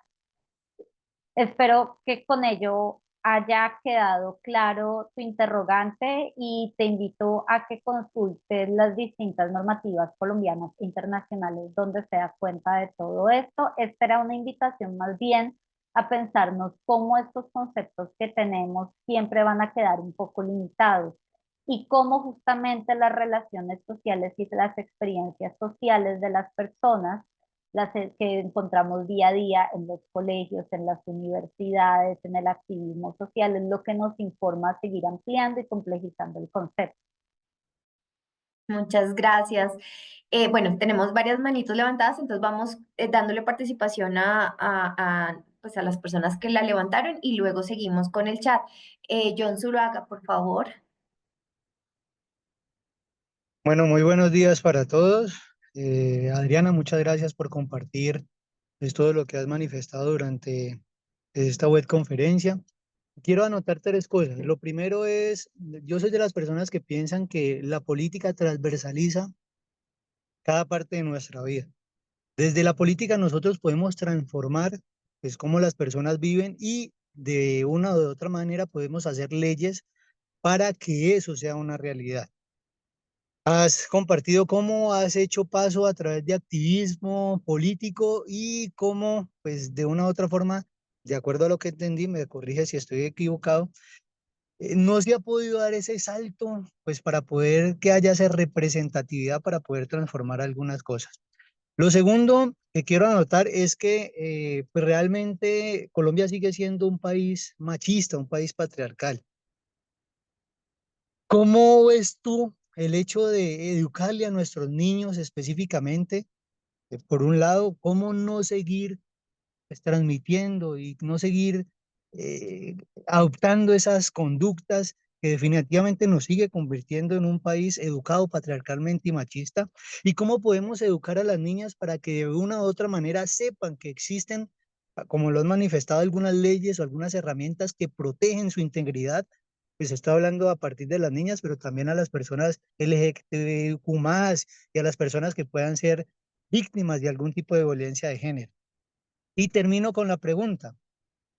Eh, pues una cosa es lo que dice el papel y la ley y otra cosa que eso sea una realidad. Nosotros tenemos una de las constituciones políticas más bonitas que existe pues en todos los países. Sin embargo, una cosa es que esté en el papel, una cosa es que tengan las leyes y otra cosa es que realmente sean efectivas. Yo creo que hay una distancia, una brecha abismal con respecto a una y otra. Y voy a poner un ejemplo. Resulta que está una persona, una mamá, con sus dos hijos, con sus tres hijos, y resulta que el papá o el esposo pues realmente tiene reiteradamente manifestaciones de violencia con ella. A la primera manifestación esa mamá debería irse, pero hay unas coyunturas económicas, culturales, de estigmatización y del Estado específicamente que no permite que eso haya, que eso pase. Por ejemplo, en Colombia deberían existir casas de paso donde las personas que efectivamente sufren ese tipo de violencia y que tengan pues, la valentía de enfrentar eso, pues el Estado pueda garantizar que eso sea. Entonces, ¿cómo ves tú el hecho de que realmente estamos llenos de normativas, pero definitivamente eso no garantiza que estén siendo efectivos? Los campesinos son sujetos de derecho, las comunidades afro son sujetos de derecho, los indígenas, pero eso en el papel está muy bonito, pero en la realidad definitivamente estamos lejos. Muchas gracias. Efectivamente, yo creo que, disculpa, Stephanie, querías decir, No, no, no, tranquila. efectivamente, yo creo que la normativa suele quedarse corta para cambiar las realidades, es decir, es necesaria, no solo es importante, es necesaria, pero no es suficiente. Y por eso es que se tiene que hacer un trabajo entre los distintos escenarios y sectores sociales con los distintos participantes, porque la ley y la política dice así es como debe ser y estos son los pasos a seguir y así debe tratarse, pero pues después, ¿qué de eso? Yo sí creo que, como tú dices, ahí la educación es fundamental.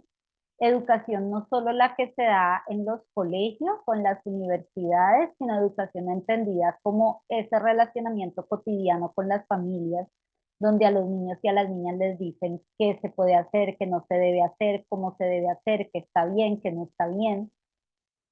Pero creería que hay un énfasis que está recayendo muy fuerte sobre las mujeres a reaccionar en casos de violencia y a educarse para saber cuándo está ocurriendo la violencia y saber cómo reaccionar, que es, nuevamente es necesario, pero que también hay que educar justamente a los niños y a los hombres. Es decir, la educación no va solo en cómo mujer aprenda a distinguir qué es lo que pasa y cómo saber, cómo saber responder ante ello, a quién puede acudir, que está toda la ruta integral de violencias, de atención a víctimas de violencias, sino ante todo es esa educación cotidiana con los niños y con los hombres de que eso que está haciendo es una violencia y no puede seguir así porque entonces se está comportando como un agresor.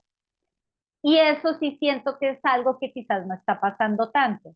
Todavía es muy común, es muy recurrente los chistes machistas, los chistes violentos, los comportamientos machistas cuando están los hombres y están entre hombres, pero se le exige la carga a la mujer de que sepa identificar cuando está ocurriendo, cuando está viviendo una violencia. Entonces creería que esa educación tiene que ir crucialmente enfocada hacia los hombres, enfocada a cuando están cometiendo agresiones, enfocada a las implicaciones que eso tiene y enfocada a que justamente sean traidores de eso, a que no lo reiteren y a que no lo repitan, más allá de solo a las mujeres y a que sepan identificar cuando está ocurriendo una violencia, porque entonces ahí nos estamos focalizando solo sobre la población que es víctima, pero entonces también no estamos interviniendo a la población que está haciendo los agresores. A mí una experiencia que me gustó mucho, tengo que comentar, es la que se hizo con la Secretaría de las Mujeres en Medellín. Eso fue en el 2018 con la Alcaldía de Medellín y fue un trabajo de socialización sobre violencia de género en los colegios públicos, en donde de grado octavo en adelante las distintas duplas de violencia de género visitábamos los colegios y hablábamos con los niños y con las niñas sobre qué es violencia de género, cómo identificarla, qué se puede hacer. Y esto es vital porque desde temprana edad se está diciendo este tipo de comportamientos no son normales, son violencia, tienen que denunciarse y tienen que pararse. En muchos casos estos niños y estas niñas no sabían que eso que estaba pasando era violencia, es decir, si tenían conocimiento por sus experiencias personales, en sus vidas familiares o con amigos, que eso que podíamos estar diciendo nosotras como violencia sexual, violencia física, estaba pasando, pero no sabían que era una violencia. Y empezar a nombrarlo como tal y a decirle, esto no tiene por qué pasar, esto que está pasando acá es muy grave y tiene que pararse y tiene que denunciarse. Para muchas y para muchos fue algo muy importante a la hora de ya saber cómo identificar lo que estaba sucediendo a su alrededor. Eso que pasó ahí fue maravilloso porque, contrario a lo que mucha gente piensa de que cuando uno trabaja con menores de edad, estos niños y niñas estaban muy receptivos y estaban muy dispuestos. ¿Qué me habría gustado en este caso? Por ejemplo, esos trabajos tan focalizados sobre la población escolar que también estuvieran focalizados con los y las docentes, con la planta administrativa, para que justamente sepan identificar cuándo están ocurriendo violencias en sus colegios, por ejemplo, abusos sexuales, y sepan tramitarlo de manera inmediata con la institución estatal, que no solo se quedarán sobre los niños y sobre las niñas.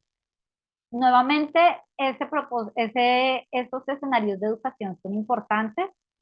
¿Son suficientes? No, porque es un trabajo muy grande. Se tienen que educar en los colegios, en las universidades, a nivel estatal con la normativa, también en las entidades privadas, pero como vemos en los colegios, no solo con los niños y con las niñas, sino con la planta docente, porque en muchos casos los docentes pueden abusar sexualmente de los niños y las niñas en el colegio, también el personal administrativo. Entonces ya vemos cómo cada vez más les salen aristas, pero sí es necesario hacerlo, pero nuevamente que sea un proceso educativo, por ejemplo, con nuestros hijos e hijas si tenemos, en donde no solo se diga esto que está pasando acá es violencia a las niñas, sino que también a los niños desde temprana edad se les enseñe a no violentar y a no ser agresores, y que cuando los hombres estén con sus contrapartes masculinas, con sus amigos, con sus hermanos, con sus compañeros de trabajo, también sepan ponerle un freno a eso y decir, esto que está ocurriendo acá o que usted está ejerciendo es violencia.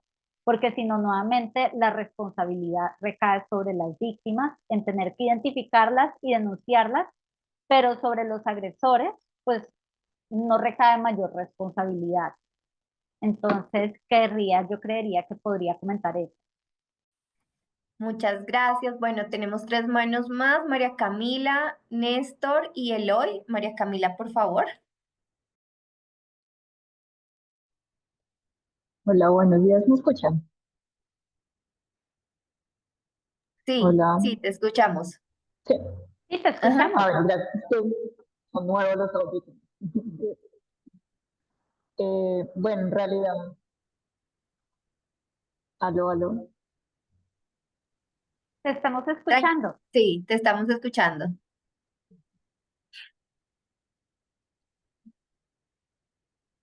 Ah, bueno. Bueno, en realidad mi intervención era muy similar a la del compañero anterior. Yo soy docente de un colegio y bueno, hoy de hecho me encontraba con la jefe de gestión humana, pues, porque la idea era como proponer un comité que se encargara de ser como esa primera instancia para hablar sobre el tema de violencia de género. Efectivamente, ya está la ley que es la 2365, es del 20 de junio de este año, y pues la empresa sí está haciendo el protocolo con apoyo de la ARL. En cuanto al tema de los estudiantes, sí, de hecho los niños pequeños, yo trabajo en primaria y es bastante chévere es trabajar con ellos sobre este tema. El año pasado hice unas clases específicamente para ellos y ellos son demasiado conscientes. Las niñas comentan de situaciones que han vivido, que han pasado, que ven dentro de sus familias y ya lo reconocen como una violencia, ¿cierto? Ya no es como tan normalizado. También hay otros escenarios que tuve y eran más niñas que niños, en los cuales las niñas trataban de hacer que los niños hicieran lo que ellas querían. Y en cuanto ellos se negaban, pues ellas como que cambiaban la situación con el fin de que ellas se vieran como las víctimas, más no como los victimarios en este caso. Bueno, como para agregar, hacer ahí como el empalme del compañero anterior, pero mi pregunta va más enfocada es como en unos autores adicionales en los cuales o personalmente me pueda como yo apoyar para mejorar estas clases, ¿sí? Porque a la final, pues en la empresa ya lo tenemos claro, ya sabemos que existe la ley, ya se está haciendo el protocolo, pero ahora es más basado en las niñas y cómo explicarles o cómo llegarles con unos autores, porque siempre va a haber como una negación o una cierta molestia por algunas familias, ¿sí? Que no lo toman a bien, aunque parezca extraño, hay familias que les molesta que les hablen de estos temas a los niños como tan pequeños. Entonces sí sería como, porque me sentí un poco corta esa vez en la información, así que pues sí o sí, para uno poder llegar a ponerlo en una malla curricular, es necesario ese soporte. Y para terminar, yo creo que eso también tiene que ver mucho los medios de comunicación. Me acabé de ver la noticia que comentaban sobre lo que pasó en Soledad Atlántico y me aparecen como 6 periódicos y todos cambian eh, ¿cómo es que se llama eso? Cuando empieza la noticia. ¿El titular? Sí, el titular, eso. Entonces, digamos, hay uno que dice que sí es un ataque hacia una profesora, pero aquí también dice que es hacia una institución. Entonces, también ahí va en el que yo digo, bueno, si yo como docente estoy recibiendo unas amenazas por parte de los estudiantes, y que pasa muchísimo, ¿cuál sería también esa ruta si la institución no me está como tomando esa denuncia? ¿Cuál sería esa instancia específicamente en una entidad del Estado en que me pueda proteger? Entonces serían solamente esos dos, los autores y esta instancia. Gracias. Perfecto, muchísimas gracias, María Camila. Y tú dices algo que a mí me ha parecido impresionante con infancias y adolescencias, es efectivamente la alta receptividad que tienen de estos temas y en muchos casos la importancia de estos espacios porque son algo que ellos viven en sus vidas cotidianas, con sus familias, con sus amigos y cómo están casi que esperando que se dieran este espacio para poder hablarlo. Entonces, eso me parece maravilloso porque yo creo que cambia mucho a veces el temor que hay sobre hablar estos temas con infancias y juventudes. Eh, Cuando uno llega a ellos y a ellas se da cuenta de que tienen mucha información sobre esto, pero además muchas preguntas que necesitan ser contestadas y que si no se aborda de la mejor manera, como tú dices, pues ya una puede enfrentar pues una serie de repercusiones muy graves para su trayectoria de vida. Sobre con infancias exactamente, yo trabajé más con juventudes y yo sé que para infancias hay unos enfoques muy específicos, porque estamos hablando de niños y niñas. Entonces, si quieres, yo puedo quedar con ese compromiso de buscar si se han generado cartillas para abordar esto con niños y niñas de primaria, porque yo he tenido el trabajo más con bachillerato, que nuevamente son ya otro tipo de enfoques, porque ya son, en la mayoría son jóvenes. Entonces, si quieres, yo puedo quedar con eso, pero efectivamente información sí ha habido y ese es el problema de que no solo a nivel estatal, sino que organizaciones sociales generan información importante por medio de cartillas que no llegan a las personas que tienen que llegar, en este caso como a las instituciones escolares. Y también insto que si acá entre ustedes conocen, pueda compartirlo en el chat para que le llegue a María Camila y yo quedo en este caso con el compromiso también de compartírselo a ti a través de Stephanie, a la profesora Stephanie. Por otro lado, si no te han tomado la denuncia, nosotras siempre hacíamos y hacemos un énfasis de que cuando ya se le informó a a las entidades de protección del Estado sobre una situación de amenaza y no se ha tomado la denuncia, es urgente recurrir a Defensoría del Pueblo, porque Defensoría justamente ayuda a hacer una presión sobre las entidades correspondientes para que se abarquen esas denuncias, se respondan debidamente y en muchos casos ellos también pueden brindar un tipo de acompañamiento psicojurídico o conectar con organizaciones que puedan brindar acompañamiento a las víctimas de violencia. Eso sucedía mucho en Norte de Santander, donde la Defensoría trabajaba de manera articulada con agencias internacionales de protección humanitaria y donde en muchos casos entonces se ayudaba a dirigir, cuando la Defensoría no tenía estos servicios, se ayudaba a dirigir con esas agencias, mientras que la Defensoría hacía la presión sobre los entes de protección para que les respondieran a estas víctimas. Entonces yo sí creería que es fundamental. Las defensorías generalmente cuentan con una dupla de género y un enlace de género y también con atención especializada para infancias y juventudes. Entonces, yo siempre digo, si no ponen atención y si no prestan atención, ya sea en el sector de protección o en el sector de salud, es urgente pasar a Defensoría.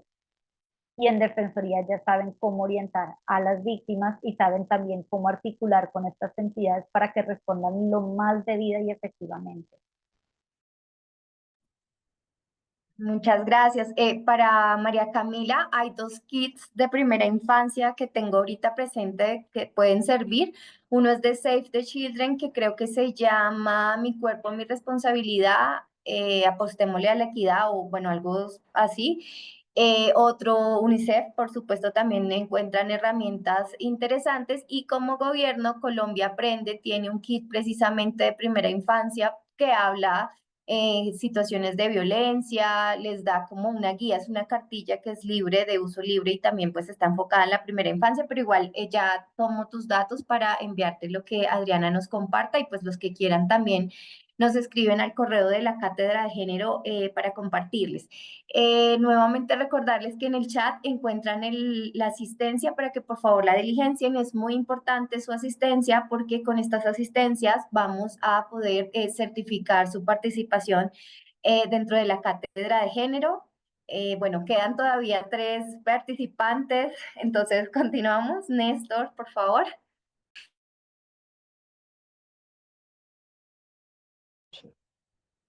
Bueno, pues todo mi participación va enfocada de pronto a agradecer por el espacio. Creo que esos espacios son muy importantes porque pues así muchas personas y pues precisamente por ellas es que hay que hacer énfasis en estos espacios porque muchas personas creen o han normalizado que la violencia, digamos, que el machismo, la violencia de género, que pues bien lo explicaba la expositora, la violencia de género no es únicamente contra las mujeres, sino contra personas de pronto de diversidad sexual en un país tan machista como Colombia.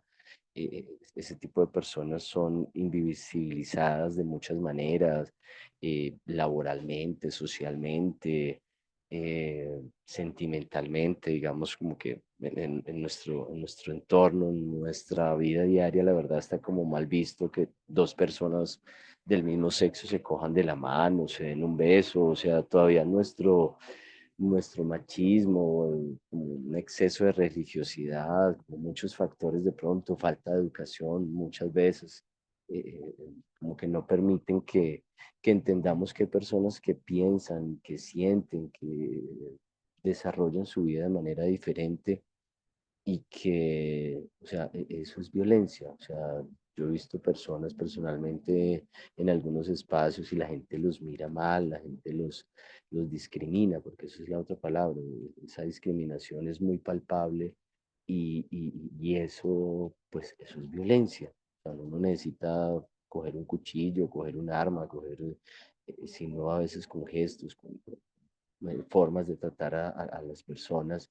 eh, Eso es discriminación y es profundamente violento. Entonces, quisiera como agradecer de pronto los espacios, hacer énfasis de pronto lo que decía la profesora, la tutora, que definitivamente para cambiar una sociedad como la colombiana debemos partir de lo básico, de los menores, de hacer énfasis en que esas personas cuando crezcan, cuando se desarrollen, pues no ejerzan ese tipo de violencias tan marcadas que están en nuestra sociedad. Lastimosamente, las personas mayores en nuestro país son personas muy cerradas, muy, no quisiera nombrarlo políticamente, pero sí como muy de derecha, muy conservadores y todo eso. Son muy cerrados, muy obtusos como al cambio, como a ver la vida, a ver a entender la manera en que otra persona puede pensar de manera diferente. Entonces, sí agradezco por estos espacios, porque de verdad deben llegar a muchas más personas y pues felicito a las personas de pronto que dedican su labor, tanto personal, social como laboral, a este tipo de espacios y de empresas, porque pues no es fácil realmente, no es fácil en un país como Colombia. Esa era mi pequeña participación. Muchas gracias. Muchas gracias. Seguimos con Eloy y con Marta.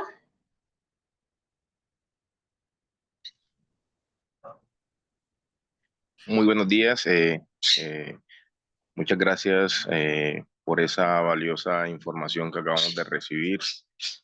Mi punto de opinión es basado en que nuestro país lastimosamente se ha normalizado eh, esa violencia, más en algunos sectores que en otros. Estuve leyendo y nuestro país aparece a nivel de Latinoamérica como el quinto país donde más se presentan hechos de violencia de género. Ahora bien, con la problemática de los grupos al margen de la ley que están en el territorio nacional, eh, cualquier, por ejemplo, ELN, cualquiera de estos grupos, vemos que dentro de estas organizaciones hay mujeres eh, que también militan en esos grupos. Y en algunas ocasiones ellas llegan engañadas, pero en la actualidad, si uno comienza a revisar fotografías y cosas, ve fotografías donde ellas están como disfrutando eso, entre comillas. O sea, se ven no de una manera forzada en algunas ocasiones, aunque pueda estar yo equivocado. ¿A qué voy yo? Se identifican todos este tipo de violencias, pero entonces muchas veces cuando están en estos entornos, mm, aunque conozcan que son violentadas, ellas no como que no reconocen en ese momento eso. Se le podría llamar feminicidio cuando una mujer integrante de este grupo o de cualquier otro grupo es asesinada. Esa es mi pregunta.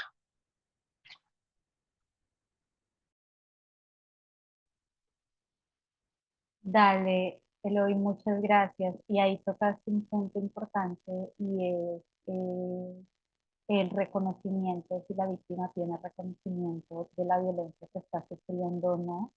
Y es muy importante saber que las leyes que tiene Colombia, con las que cuenta Colombia, como la ley 1257 del 2008 de violencia de género o la ley Rosa Elvira Celi de 2016 para que tipifica el feminicidio, dicen que incluso si la víctima no reconoce que está siendo, incluso si la mujer no reconoce que está siendo víctima de violencia de género, o incluso si la mujer no reconoce que está ante una situación que arriesga su vida y que puede aumentar el riesgo de feminicidio, sigue siendo una víctima. Para eso no se necesita el reconocimiento de este hecho.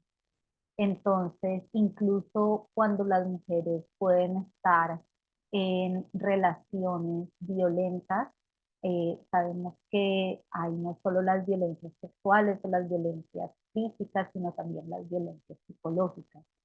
Y en muchas ocasiones las violencias psicológicas lo que tienen como propósito es justamente alterar la percepción de lo que está pasando.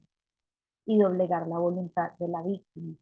En esos casos, incluso cuando la mujer ha sido víctima de un feminicidio, ha sido asesinada en una relación así de violenta y que la mujer haya estado ahí, haya seguido estando ahí, eso se tiene que reconocer como un feminicidio. Incluso la ley Rosa Elvira Celi menciona que si bien el feminicidio como tal es el cargo que dictamina el juez, todos los casos de asesinatos de mujeres que lleguen a los centros de protección se tienen que abordar como presunto feminicidio. Es decir, no se tiene que esperar a que el juez dictamine que eso efectivamente fue un feminicidio, sino que desde que llega un caso donde una mujer ha sido asesinada, ya lo tienen que abordar como un posible feminicidio. La policía, la fiscalía, la investigación, medicina legal, ya tiene que partir desde ahí. Esto es un presunto feminicidio, acá podemos estar ante un escenario de feminicidio. ¿Por qué? Porque a partir de abordarlo de esa manera ya vienen todas unas medidas con enfoque de género que se despliegan para la investigación del caso. Y esto es muy importante porque tengamos en cuenta que la mayoría de asesinatos de las mujeres, la mayoría de feminicidios en Colombia, no llegan hasta el tipo penal, no llegan hasta que un juez dice que efectivamente esto fue lo que pasó y entonces por ende se genera una condena al agresor. La mayoría de casos quedan en las investigaciones, si llegan a quedar en investigación, porque en muchos casos ni siquiera avanzan hasta ese punto. No podemos esperar hasta que un juez diga que efectivamente hay un feminicidio cuando la ley lo que ordena es que desde el inicio se tiene que tratar como un presunto feminicidio y a partir de ahí se tienen que desplegar todas las distintas estrategias, no solo de investigación de lo que ocurrió, sino también de atención a las víctimas, que son los supervivientes, como sus familiares, sus hijos e hijas, o sus padres y madres, o hermanos o hermanas.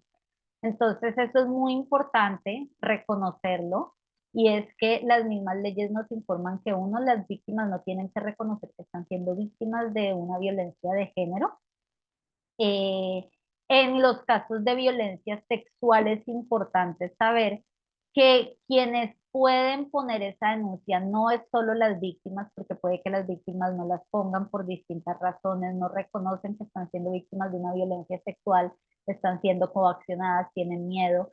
Esta denuncia la puede poner cualquier persona que tenga conocimiento que está ocurriendo una violencia sexual. Es decir, si en mi entorno familiar yo tengo conocimiento de que está ocurriendo una violencia sexual, un abuso sexual de mi hermana, por ejemplo, o de mi hermanito también, o de mi madre, entonces yo tengo el derecho, tengo la obligación, perdón, de poner esa denuncia.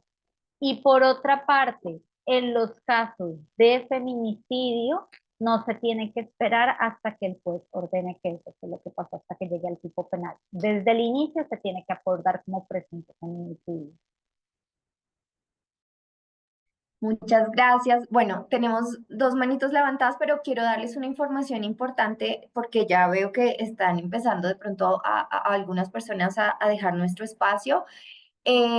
Como les hemos venido comentando a lo largo del año, vamos a certificar a las personas que han asistido permanentemente a la cátedra de género, que además han diligenciado la asistencia.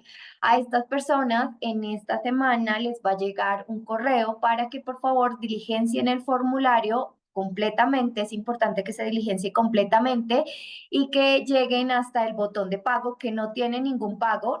El proceso es así, pero no va a tener ningún pago, solo que es la forma de obtener el certificado. Entonces, por favor, a las personas que les llegue el correo, diligencien completamente el formulario, lleguen hasta el botón de pago para obtener su certificado de la cátedra de género. Estos certificados que damos en este espacio, pues son certificados que son certificados e insignias digitales que por supuesto fortalecen pues el perfil profesional digital que tenemos. Aquí estamos incluyendo en estas certificaciones algunas competencias y habilidades que consideramos propiciamos desde esta cátedra de género, como conocimiento de la igualdad de género, aprendizaje de herramientas para incorporar la perspectiva de género en los diversos ámbitos, pensamiento crítico. Entonces, las personas que han ido acompañando la cátedra a lo largo del año, pues van a obtener estos certificados. Pero es importante que diligencien este formulario una vez les llegue a sus correos. Bueno, ya tenemos una señora. Stephanie, qué pena. Antes de proseguir, solo quería comentarles que yo en el chat dejé un PDF con la ruta de atención a violencias de género. Esta ruta, como podrán ver ahí, está con los logos desde la Gobernación de Norte de Santander. Puede que tenga algunas especificidades del departamento, quienes están ahí maravillosos porque ya la tienen, pero para las demás personas solo tengan en cuenta que igual la ruta es integral a todos los departamentos. Es decir, está el sector protección, está el sector salud, y están, por ejemplo, Defensoría, como les comentaba, que es quien hace pues ese acompañamiento a las víctimas cuando no están siendo atendidas debidamente por los sectores de protección y de salud en la ruta de género. Entonces, solo para que sepan que ahí está ese volante, ahí están los nombres de las distintas entidades a las que pueden acudir en caso de que tengan conocimiento de una situación de violencia de género, cuando tengan sospecha también, y sepan que, como les dije, es de se pone la información es de oficio, es decir, no tengo que ser yo la víctima en los casos de violencia sexual para poner la denuncia de lo que está pasando, sino que si yo tengo conocimiento, tengo el deber de interponer esa denuncia ante las autoridades. Muchas gracias. Bueno, recordarles que en el chat encuentran la asistencia y tenemos una última intervención de Marta Caicedo. Bueno, muchas gracias. ¿Sí me escuchan? Te Sí. escuchamos. Bueno, sí, ya lo estaba tocando el tema, que cuando nosotras y nosotros que somos defensores de derechos humanos, que acompañamos a los procesos, denunciamos. En el caso mío, yo denuncié un caso muy fuerte que sucedió en la ciudad donde yo vivo, que su madre tenía 3 niñas.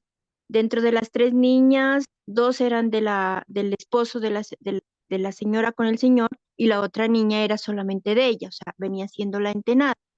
Pero resulta y acontece que este señor era el agresor, el violador, el maltratador y todo. Y la señora siempre colocó en conocimiento eso, ¿no? Hasta el momento en que ella creyó en su hija, porque había momentos en que no creía lo que su hija le contaba, que le hacía el señor, que había tocamientos, que había violación. Ella le decía que ella era lo que provocaba. Bueno, entonces eso también incurre en que a veces nosotros como madres erramos frente a esa situación. Entonces, una de las situaciones complejas fue que el inspector de familia, lo sienta al agresor, a que haga conciliación y pare de contar. O sea, una violencia tras otra violencia tras otra violencia. Entonces yo conozco el caso y yo me atrevo a denunciarlo ante la Procuraduría por todas las irregularidades que se habían venido cometiendo, tanto incluso desde el hospital, desde la comisaría, desde la misma personería. Yo lo denuncio ante la Procuraduría, dejo el antecedente de lo que está sucediendo, y ella ya tenía notificaciones ante la Fiscalía por todos estos hechos que venían ocurriendo. Pero como la ley de nuestro querido país es tan débil,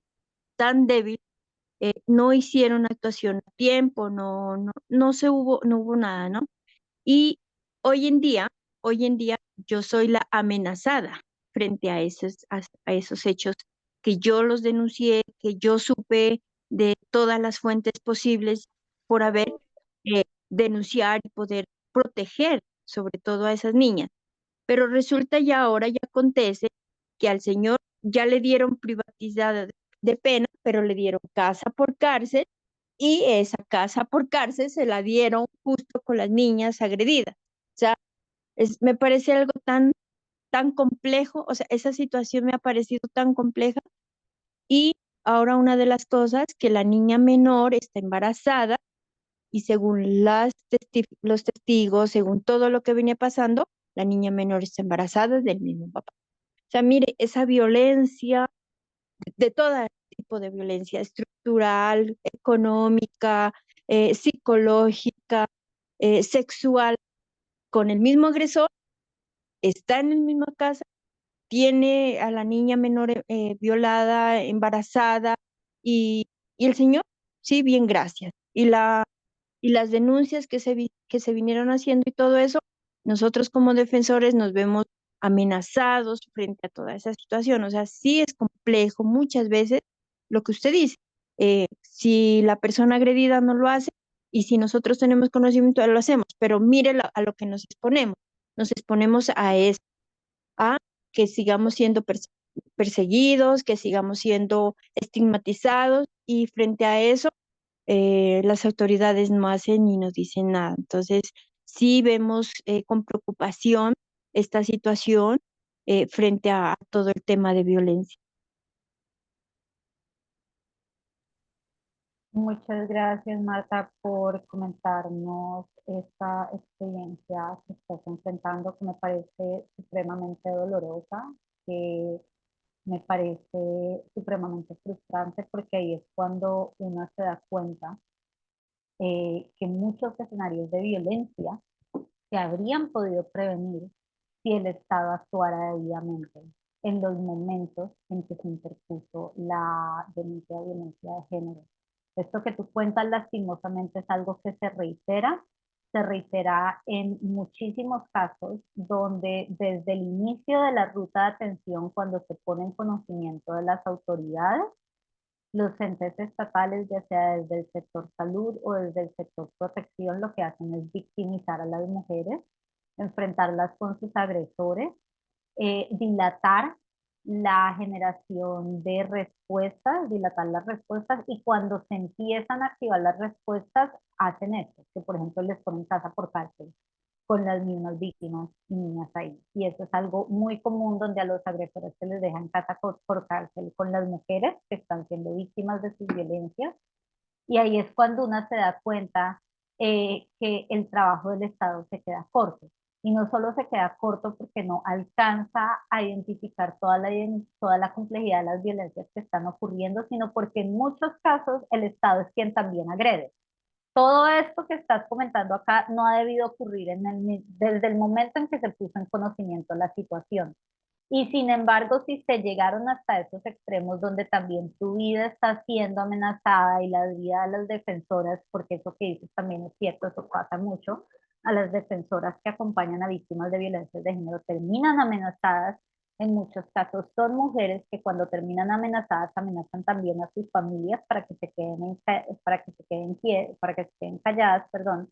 Todo esto lo que es producto es de un Estado que pone en riesgo la vida de las mujeres víctimas y de quienes acompañan sus violencias. Y ahí una es donde se da cuenta lo que hace el Estado no es suficiente, o porque no alcanza a abarcar la complejidad de lo que ocurre, o porque reacciona tarde, o porque en el caso más común lo que hace es arriesgar la vida de las mujeres cuando ponen en conocimiento, y por eso es que muchas de ellas optan también por no denunciar. Los subregistros de violencia de género con los que contamos, que son muy altos, no solo es porque la mujer no sabe que está siendo agredida y por ende no pone la denuncia, sino también porque muchas saben que está ocurriendo la violencia contra ellas, pero saben también que en el momento en que pongan la denuncia va a ser mucho peor, porque las entidades estatales, sobre todo las de protección, lo que van a hacer es que las van a poner en un riesgo aún mayor a su vida y a su integridad, ya no solo la de ellas, sino la de sus familias. Entonces ahí casi que una se encuentra en una situación donde, ¿qué es lo que podemos hacer? ¿Denunciamos que tenemos que hacerlo o nos quedamos calladas? En ambos escenarios nuestras vidas van a correr en riesgo. Y ahí es donde uno siente que se queda con las manos muy atadas, y para entender la violencia, entonces la violencia de género también tiene que empezar a entender que el Estado justamente pone en riesgo la vida de las mujeres. Esto no es solo la relación de unos hombres que agreden a las mujeres, sino también de un Estado que no protege sus derechos y que no protege su integridad.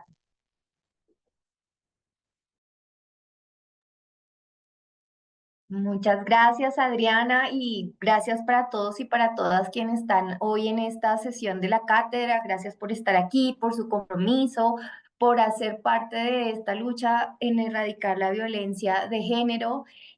Agradecemos a todos por su participación, por quienes han venido participando permanentemente en la cátedra, por quienes llegaron esta primera vez, a Adriana por toda su apertura y por habernos brindado tanta información en este espacio. Y ya para finalizar, pues recordarles que la cátedra no es solo ese espacio en el que venimos a analizar, a aprender, sino también es un compromiso que estamos ejerciendo como sociedad y es nuestra responsabilidad que esto no quede solo aquí, sino que lo transformemos en acciones diarias, en nuestras rutinas, en nuestras casas, en nuestros trabajos, precisamente para garantizarle a estas nuevas generaciones que lleguen a un mundo libre de violencias, que puedan vivir en un mundo libre de violencias. Gracias por estar aquí. Que todos y todas tengan una buena tarde. Hasta luego, feliz día. Muchas gracias, feliz día para todos. Muchas gracias, feliz día para todos, todas y todos. Gracias.